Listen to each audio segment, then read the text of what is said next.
Toprak Razgatlioglu has a third Superbike World Championship in his sights and finds himself in the familiar position of the title being decided at the 12th and final round. In 2021, he brought with him a 30-point lead over Jonathan Rea and was confirmed world champion with a second place in race 1. Last year, Toprak led by 46 points and again, second place in race 1 confirmed a second world crown. In 2025, he holds a 39-point lead, so the most likely way he settles third title in the same vein as the last two would be with a victory here. Alex Raby and Steve English for race 1 of the 2025 Pirelli Spanish round. And Steve, Toprak's made no secret of the fact he would like to secure the title with a win after failing to do so in his last two title-winning campaigns. But in reality, he'll be keener still to avoid letting Bulega take him to what could be a nervy final day of the season. Yeah, what you'd like and what's likely are two very different things, and ultimately Bulega's had that speed advantage here this weekend. He looks comfortable, pole position by half a second, almost a full second under the lap record. Gives a good indication of the challenge facing Toprak to wrap it up today. Fifth pole position of the season for Bulega, as you said, beating his own lap record by almost a second. Still a 50th career front row start for Toprak, his 14th in a row, a new personal best. Sam Lowes is withdrawn through injury, promoting brother Alex onto the front row of the grid. That will also move Jonathan Rea onto the second row. Andrea Iannone matches his best Superpole since Phillip Island. Remy Gardner lines up in his best grid position of the season. Alvaro Bautista down in 7th, but crucially, his rival for third in the world, Andrea Locatelli, starting 2 places behind him. 2 grid penalties applied for infractions in free practice 3 this morning. Bahasin Tofoglu drops from 18th to 24th for slow riding in front of Nicolo Bulega. Tito Rabat's 3-place penalty for slow riding in front of Toprak Razgatlioglu puts him to the back. But crucially, no penalty for Toprak for his collision with Rabat, which was arguably the more dangerous incident. Yeah, definitely. I think that there was cause for a penalty for Toprak. Ultimately, no issues for him, and he's able to get himself onto that front row of the grid with his qualifying effort. Half a second down on Bulega, but still in contention. We know that Toprak's always going to make that step whenever we get into race conditions as well, but it's going to be tough for him up against Bulega. Toprak Razgatlioglu has 3 races here in Jerez to score the 23 points he needs to be crowned world champion, even if Nicolo Bulega were to claim a final round hat-trick. But he hasn't had an unbeaten weekend, Bulega, since Cremona. Toprak's won 17 of the last 21 races, and realistically, it should just be a matter of time before he claims his third Riders' title. But the Manufacturers' Championship does look set to go down to the wire. BMW trail by 3 points. Yeah, and that Manufacturers' Championship is also a big target for BMW. Ultimately, whoever wins 2 races here this weekend is going to win that Manufacturers' title. Ducati's your favourite for that. Nicolo Bulega then starting from pole position. He's won 3 of the last 5 races to complicate Toprak's route to the title today. Another victory this afternoon for Bulega would push that title race, at least mathematically, to tomorrow. Realistically though, Steve, it's only 2 mechanical failures or crashes for Toprak that would deny him the title.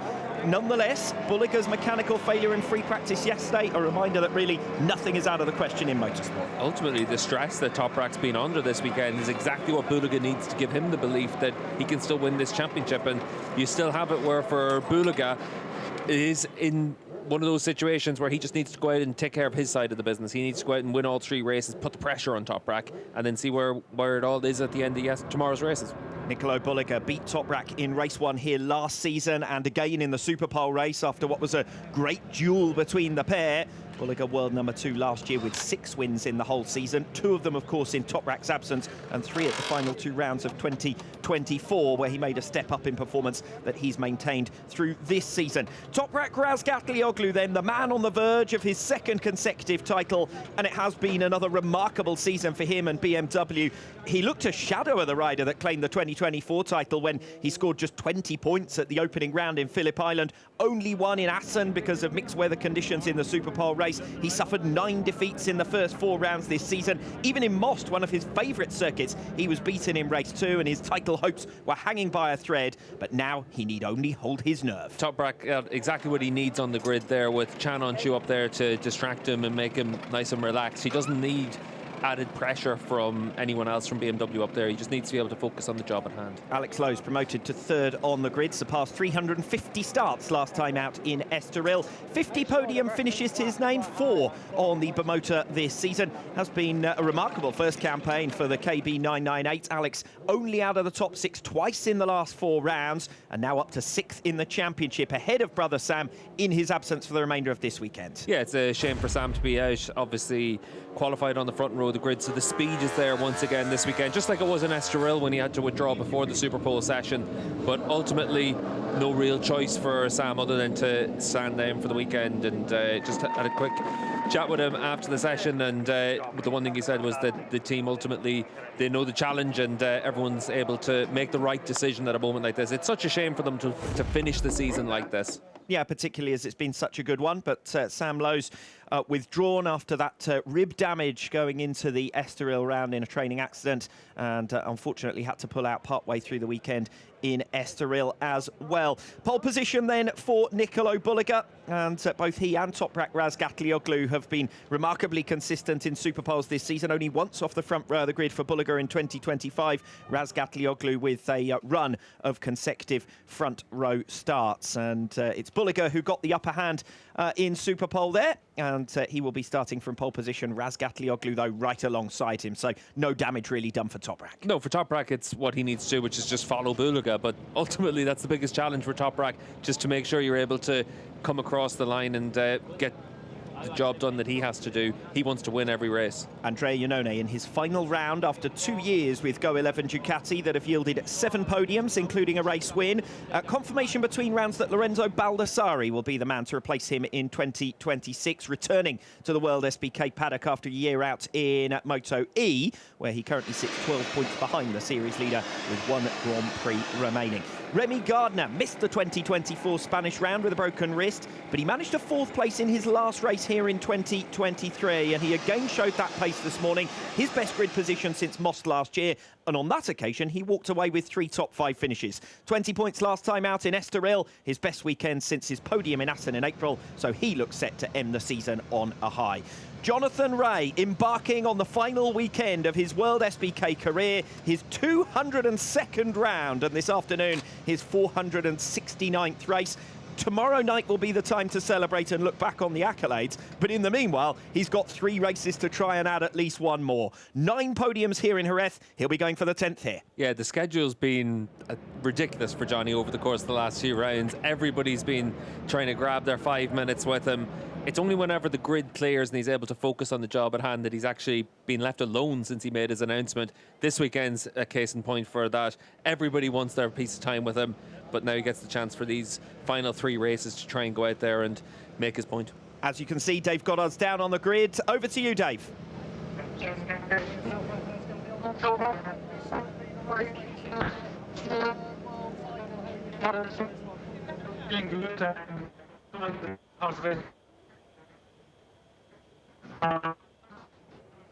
Well, unfortunately, a few technical problems. Robot Dave from Friday has returned, so we will continue on through the grid and to the 3rd row. Alvaro Bautista, Xavi Vierque and Andrea Locatelli.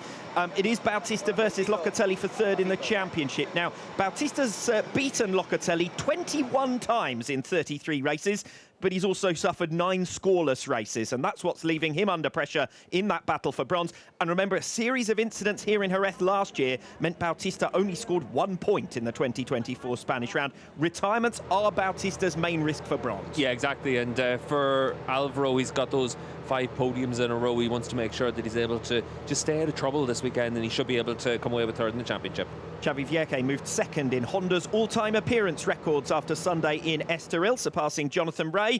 2 7th places and a 6th there, so a solid weekend, 22 points. He's going to need 28 more this weekend in order to surpass Sam Lowe's for 7th in the championship. For Vierque, 5th place finishes in Portimao, Cremona and Balaton Park, his best results of 2025. Yeah, and he's definitely been able to have some strong performances. He gets a lot out of that Honda, and that's where it's interesting to see what happens for him into next year when he moves on to the Yamaha and we see him on a little bit more of an established package where we can make comparisons with other riders. This is Taz Mackenzie starting P10, comfortably his best Super Pole of the season. His previous best, P14 last weekend in Estoril, although he only went on to score 2 points there.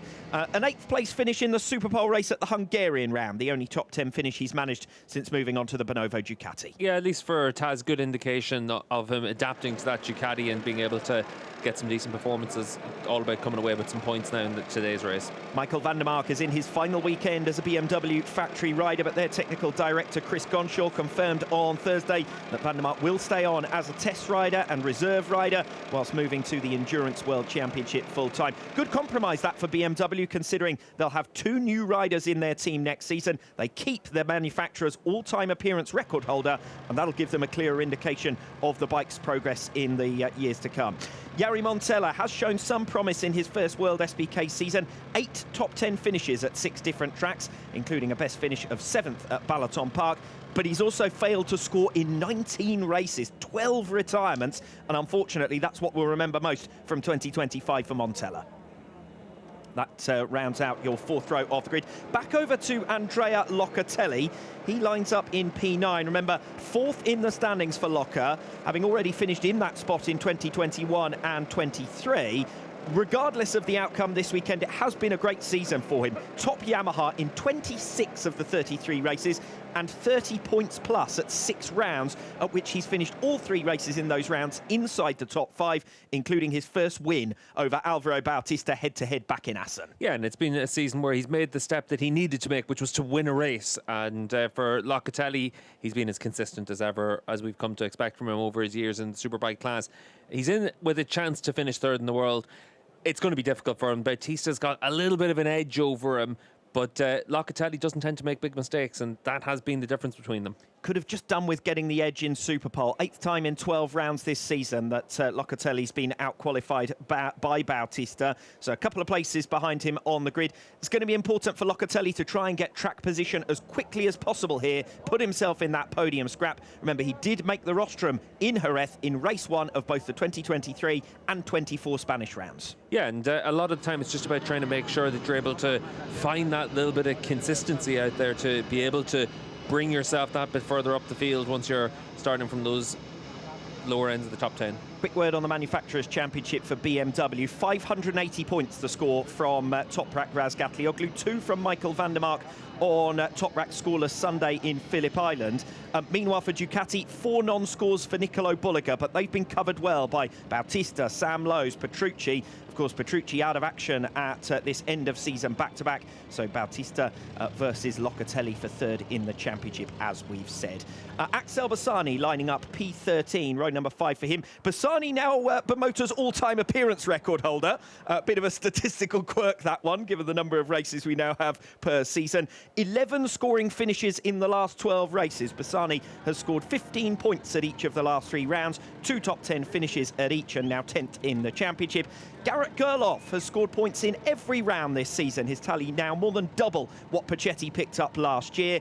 Recorded 11 points in Estoril last weekend, returning to the top 10 for the first time since Balaton Park, and he made 3 top 10 finishes at the 2024 Spanish round. We know that the Kawasaki works well around Jerez, that this is one of their better circuits, so hopefully for Gerloff he's able to come away with something from this one as well. He starts on the 5th row of the grid, so those first few laps important, but we also know that tyre life is going to be critical as this race goes on. That's one of Gerloff's strengths. Completing row number 5, Iker Lekwona. Unfortunately, he hasn't scored a point since the UK round in July. To be fair, only returned last weekend from his Hungarian round crash and subsequent arm injury. Then suffered 3 crashes in 3 days in Estoril. He's a bit of a glutton for punishment, Lekwona. 5th place in race 1 here last year before a Superpole race crash that ended his season with a left foot fracture. He's just going to be keen for a clean weekend before he gets onto the Ducati. Yeah, exactly. And as that factory Ducati rider next year, he's going to have that opportunity to be right at the sharp end. He's got the speed to be up there and to make Bulliger look over his shoulder a little bit, but he needs to show that he's got consistency. See Jonathan Ray's preparations at the start of his last weekend in World SBK. As a permanent rider, he'll be completing the second row of the grid. On to row 6 now. This is Alessandro Del Bianco in to replace Dominic Egerter this weekend. The Swiss rider out with a right wrist injury, sustained training in Valencia before Estoril.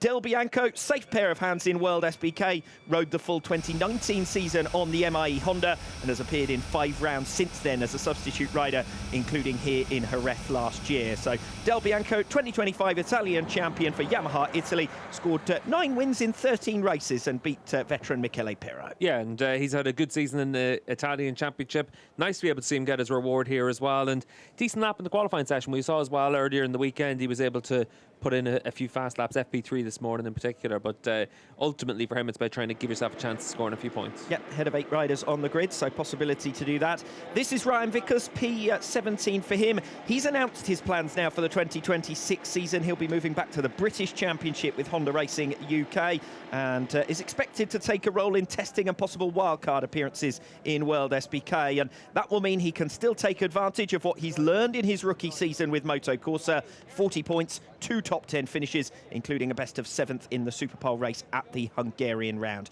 Lukas Tulovic makes his debut in the Superbike World Championship as a wildcard here, rewarding his excellent 2025 season in IDM that's seen him crowned German champion with 8 wins in 14 races. Tulovic, plenty of experience in the Grand Prix paddock, 3 seasons in Moto 2, 3 in Moto E, was also the Moto 2 European champion in 2022.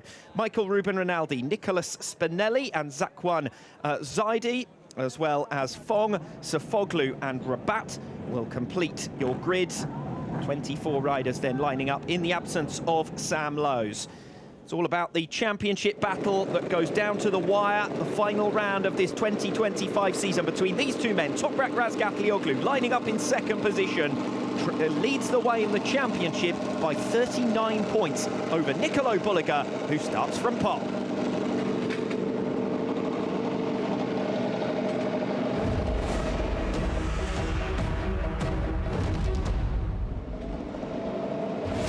Toprak Razgatlioglu trailed Nicolo Bulliger by 42 points after February's opener in Phillip Island. He was still 31 points behind after round 5 in Most in May. But the most remarkable of mid-season turnarounds, with 13 consecutive race victories, has given him full control of the title race. Now 39 points to the good. With only 37 points available tomorrow, Bulliger must pull back at least 3 this afternoon to keep the title race alive.